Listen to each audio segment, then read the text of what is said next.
He's number 162 on the BRW Rich list with a fortune of over $300 million. Aged 31, Ruslan Kogan already has a long-standing reputation as a serial entrepreneur. His biggest business, Kogan.com, is Australia's largest online retailer, which he started from the family garage in 2006. He still works 100 hours a week and enjoys a bit of grenade throwing at the old bricks and mortar retailers. Earlier, I spoke to the disruptor and self-proclaimed badass, as you'll see. Ruslan Kogan, good to have you in here. Good to be here. Now, Kogan.com, it started with electronics, it's moved on to home appliances, fashion. I'm just wondering what dictates the market that you next attack? Yeah, look, for us, it's a statistics game, and we've got people sitting there all day, every day, analysing what are people searching in Google. So our philosophy on business is that we want to sell the products that are in high demand that people are searching for. So we're looking at stats, we're seeing the trend analysis, what's increasing, what's growing, and then dedicating resources to sourcing those products. So it's all a numbers game. And even within, I guess this struck me about the site, it's your whole, the way the site changes and moves and looking at how it can be personalised, that's also driven by your data analytics. Definitely. I often joke that we're a statistics business masquerading as a retailer. So we spend a lot of time on our algorithms finding ways to show the right product to the right person. We want to save them time browsing around and looking through the site, and we know that based on certain behaviour, based on previous purchases, based on what you've looked for, chances are here's the category you're interested in, here's the product you're interested in. Another game changer would seem to be, as a disruptor, that you change the relationship with the distributor. Yeah, so look, there's two distinct parts to our business. One is all of the products that we manufacture ourselves, and that's everything from the Kogan brand for consumer electronics all the way through to we've got verticals now in outdoor and camping and power tools, and created our own brands for those verticals. But then with distributors of third-party brands, everything from Samsung to Apple to Sony, and even all the way through to Chanel for perfume and things like that, we created a business model where we've got distributors around the world bidding on a daily basis to win our orders. And that's so you're driving the price, not them? Exactly, and that way we keep them honest as well. So even if they invite me to the Super Bowl or take me to the footy or a nice dinner, if their price isn't the best tomorrow, they're not going to win our order, and that's the only way that we can ensure the best prices for consumers. But does that guarantee that you always get certain products, or you just get products as and when the distributors bid? It often guarantees that we have access to more products, because typically retailers would sign an exclusive distribution arrangement with a distributor. We don't like these exclusive arrangements because we'd rather have 10 or 20 distributors of a certain product all over the world bidding to fulfill our orders. So we've got certain massive companies even in Australia that come to us to source certain products because they couldn't get them from other retailers. Like if you wanted 5,000 iPhones tomorrow, there's not many places other than Kogan that you could come to in Australia. Well, let's talk about retailers and bricks and mortar. We had Jerry Harvey on the show the other day. Now, he said that you sell cheap, unbranded product from China, and you're not a competitor at all to Harvey Norman. Yeah. Well, he got one thing right. We definitely sell cheap product from China, which is how our businesses would differ. He also sells products from China. You should have asked him the question, where do your products come from, Jerry? The only difference is his aren't cheap. They involve a lot of middlemen, a lot of people, that go from a factory to an exporter to an importer to a distributor, wholesaler, and everyone wants their margin. Do you think you're hurting his business, though? Because I'm seeing the price rise up to his results on Friday. He seems to be doing all right, having the attitude that he has. Look, there's no doubt Jerry's an incredible businessman and built an awesome business model over decades in Australia and changed the face of retail, and I really respect that. In 2014, is he doing things the right way and how they should be done? I don't think so. Are there much better ways to do things? Definitely.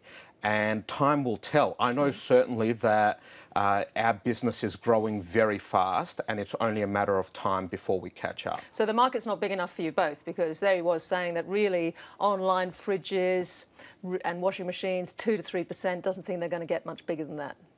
For fridges and washing machines, he's probably got a point. I'd say he's correct there. For online retail, you're looking for maximum value per cubic centimetre. By the time I send a fridge from Melbourne to Perth, it would cost me more for freight than the actual fridge is worth. But there's plenty of products across many, many categories that are suitable for online retail. And there's a lot of furniture that's suitable. All of the consumer electronics industry is suitable. Homewares, the list goes on and on. Our business has gone from around 400 products a year ago to 19,000 products today and growing. So, there's definitely products you'd never buy online. You'd never buy a water tank online, because it's very expensive to ship air. Right. But there's other products where it definitely works. Now, Ruslan, you've said that a fundamental requirement of a challenger brand like Kogan is that it needs an enemy. Yeah. Why? Well, otherwise there's no point of being in business. The whole point of a challenger brand is that you're seeing something in the marketplace and you're saying, hang on a second, there's a way to do that better. There's a way to save people money. They're not doing it right. And then come along and prove that your method works. That's what a challenger brand is all about. And as a result of that, you've got to be challenging the established players in the market. That's what Richard Branson did with Virgin Atlantic when he took on British Airways. That's what Subway did when they took on McDonald's. It's the core fundamental of a challenger brand that you're taking an established business that has a lot of customers, they're not happy, they're paying too much, and you come along and say, hey, there's a better way to do that. Now, arguably, you took on Telstra in that mobile deal that you cut with ISP1. Now, that obviously ended very badly for ISP1. It burnt some Kogan customers, and again, arguably because perhaps you over-promised customers and drove a deal too hard with the ISP. Yeah, look, we signed up with Kogan Mobile with Telstra's sole distributor of 3G prepaid products. There was nobody else to source that product from, and we thought, well, they're the sole distributor, so it's a safe bet. You struck a very tough deal, didn't you? We struck a tough deal. We negotiate hard. We keep all of our promises. We keep our contracts. We keep our agreements. We've never broken them. Every businessman in the world will negotiate a tough deal. But now, wasn't it so tough that it actually imploded on you, really? No, there were, there's been a whole lot of things going on behind the scenes these days, and it wasn't a sound business. Like, they should not have been Telstra's sole distributor of this product. But what we did is we kept our agreements. Other parties did not keep their agreements. Customers are rational people, so they see through all of that. But it wasn't because, and I realised it was the ISP that couldn't then deliver on this unlimited data that you'd actually promised your customers. They couldn't deliver it because of the deal they'd done with Telstra. Wasn't that just driving it too hard?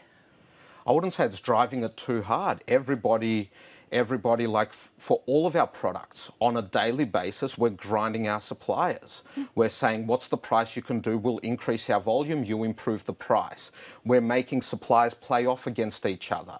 We're constant. It's our duty to our customers. When we buy apples for the office, we're comparing Pink Lady apples with Pink Lady apples. Whoever's got the best price, that's what we'll buy. We'll do the same for toilet paper and our carpet cleaning services. That's our duty to our customers as a challenger brand and a price leader in the market. So when one critic on this issue said you were giving punters an unrealistic understanding of what the real price of product service is.